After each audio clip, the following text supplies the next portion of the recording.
За зүрх уушигны эрүүл олон эмгэг явыг сонсох боломжтой мөн фантазтай холбогдох программыг хэрхэн ажиллах тухай заавар оруулж байна. За энэхүү программыг ажилуулахдаа эхлээд хайрцаг доторх лаптопыг гаргаад асаана. За энэний дараа фантазаа нэгэндээ өмсүүлээд тухайн фантазтай энэхүү wireless цацагчийг холбож өгөх байгаа. За энэ холбогч маань болохоор доголдоо учраас таад минь доглоосаа анзаарж агаад холбож өгөөд power төвчөн дээр дараад асааж өгөх байгаа. За асаасны дараа за уг wireless дэмжигч маань за ийшээ лаптоптой холбогдоод за лаптоп дээр wireless дэмжигчийнхаа артлын serial дугаар болон за нэрийг нь хараад ингээ холбоод өгчих хэрэгтэй. За холбогдсны дараа за энэхүү програм руугаа нэвтэрч орно. За ороод энийг нийгсэлж гаргаад за энэхүү wireless-ийн зурган дээр за энэ дээр саяны холбогдсон wireless минь ороод ирнэ.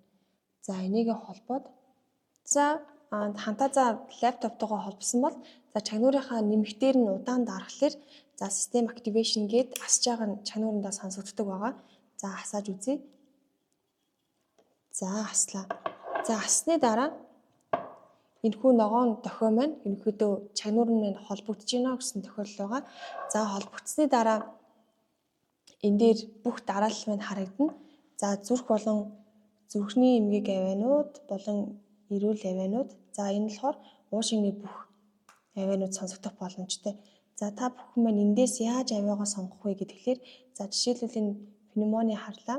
Энийг идэвхжүүлээд за энэ хоёр дахь хэсэг дээр орж ирсний дараа энэ дээр пневмоныгоо дахиад нэг идэвхжүүлж өгөөд за тэгээд энэ save дээрээ дараад хадгална гэсэн үг.